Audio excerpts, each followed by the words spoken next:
Hello, good morning. It's when is today? It was Wednesday, April 15th. Normally it would be tax day, but obviously the coronavirus it's got extended for a couple more months.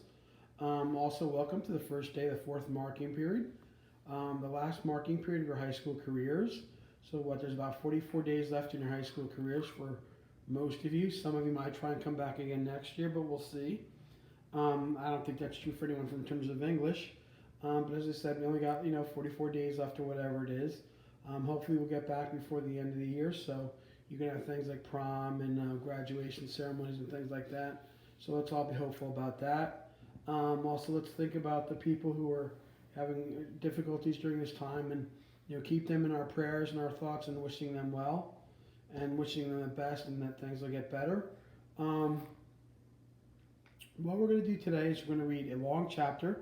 It's called Speaking of Courage, and it's about one of Tim O'Brien's friends, Norman Bowker.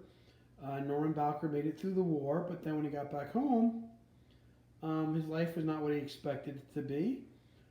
He was used to being in Vietnam and being a soldier and being dependent on and fighting and having all his friends with him. Well, when he returned home, his life was a lot different. He really had no more personal connections because everybody had moved on while he was over in Vietnam. His girlfriend had moved on, his friends had moved on, and his father just, wasn't much of a father. So basically, what Tim O'Brien does is gives you a story of Norman Bowker and what he tried to accomplish in Vietnam, and how his coming back home, how that affected him in his life, and how he dealt with it. Because it's like we know from like PTSD and things like that, that not everybody who came back from the Vietnam War was the same, was able to deal with it in a good way.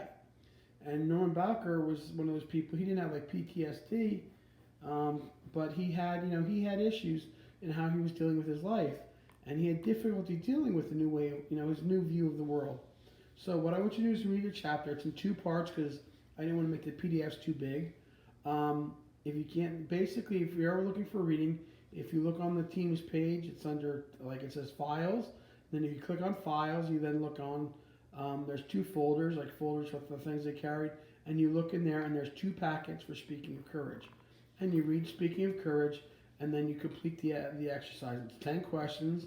It's 10 true and false questions. Um, some of them can be tricky, so be careful with how you answer the questions. And then when you're done, you can submit. So it's like 17 or 18 pages of reading, and then 10 true or false questions.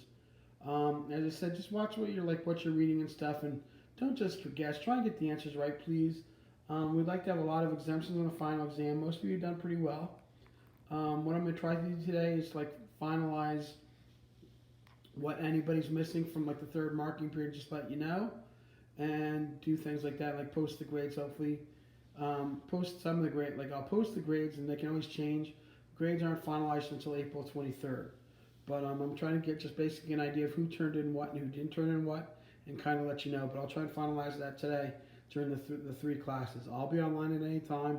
So if there's any questions you have, just ask, and I'll get back to you as soon as I possibly can.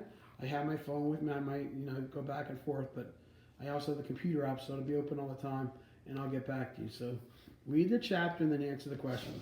Have a great day, everybody.